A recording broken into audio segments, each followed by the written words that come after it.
Hi friends, விரல் நுனியில் இன்றைக்கி ரொம்பவே டேஸ்டியான பானிபூரி எப்படி பண்ணான்னு பார்க்கலாம். வாங்க வீடியோக்குள்ளே போகலாம்.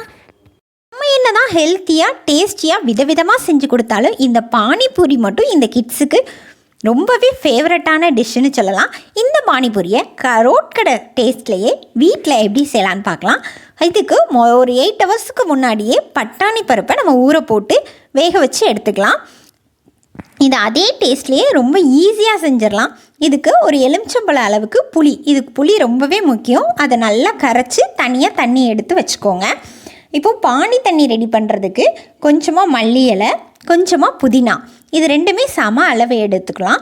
காரத்துக்கு ஏற்ற மாதிரி மிளகா, நான் ரெண்டுமே ஒரு கைப்பிடி எடுத்திருக்கேன். அதனால் ஒரே ஒரு மிளகாய் எடுத்திருக்கேன். இது எல்லாத்தையும் நல்லா அரைச்சி இதோட சாரை நம்ம எடுத்து வச்சுக்கலாம். இது கூட கொஞ்சமாக உப்பு, கொஞ்சமாக சாட் மசாலா, அப்புறம் நம்ம கரைச்சி வச்சுருக்கிற புளி தண்ணி, அதுக்கப்புறம் காரத்துக்கு கொஞ்சம் மிளகு ஃப்ளேவர் பிடிக்கும் அப்படின்னா ஒரு அரை ஸ்பூன் மிளகு பொடி, இதெல்லாம் போட்டு நல்லா மிக்ஸ் பண்ணிக்கோங்க. நமக்கு தேவையான அளவு பானி தண்ணி ரெடி ஆயிரும். இது தனியாக ஒரு பவுலில் எடுத்து வச்சுக்கலாம். இதை நல்லா மிக்ஸ் பண்ணி எடுத்து வச்சுக்கோங்க. உங்களுக்கு புளிப்பு காணலை அப்படிங்கிற பட்சத்தில் லெமன் ஆட் பண்ணிக்கிடலாம். இதுக்கப்புறம் ஒரு கடாய் எடுத்துக்கோங்க. அதில் கொஞ்சமாக ஆயில், கொஞ்சமாக மஞ்சள் பொடி, கொஞ்சமாக மிளகாத்த பொடி, ஒரு 1 to நமக்கு எந்த அளவுக்கு மசாலா தேவையோ அந்த அளவுக்கு உருளைக்கிழங்கு ஆட் பண்ணிக்கலாம். நான் 2 உருளைக்கிழங்கை வேக வச்சு மசித்து இதோட ஆட் பண்ணிக்கிறேன். ஆல்ரெடி பட்டாணி, நம்ம ஆல்ரெடி ஊற வச்ச பட்டாணியையும் வேக வச்சு இதோட ஆட் பண்ணிக்கிடலாம்.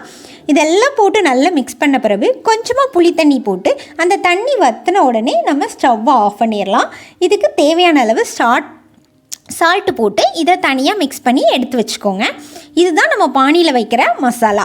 இது எல்லாத்தையும் நல்லா மிக்ஸ் பண்ணி தனியாக ஒரு பவுலில் எடுத்து வச்சுக்கலாம். பானி தண்ணி ரெடி ஆயிடுச்சு, உள்ளே வைக்கிற ஸ்டஃபிங் மசாலா ரெடி ஆயிடுச்சு.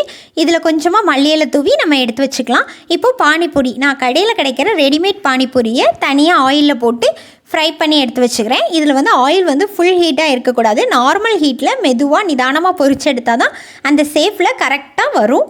இதை தனியாக பொரிச்சு எடுத்து வச்சுக்கலாம்.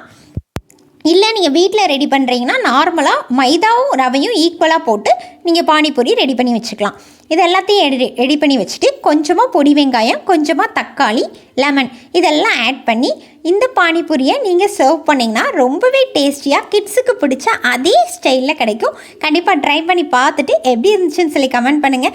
இந்த வீடியோ பிடிச்சிருந்தா லைக் பண்ணுங்கள். மறக்காமல் என்னோடய சேனலை சப்ஸ்கிரைப் பண்ணிக்கோங்க. இது மட்டும் இல்லைங்க, தீபாவளி ஸ்பெஷலாக 5 days பை பலகாரம் நம்மளோட சேனலில் வரப்போகுது. மறக்காமல் சப்ஸ்கிரைப் பண்ணி வச்சுக்கோங்க.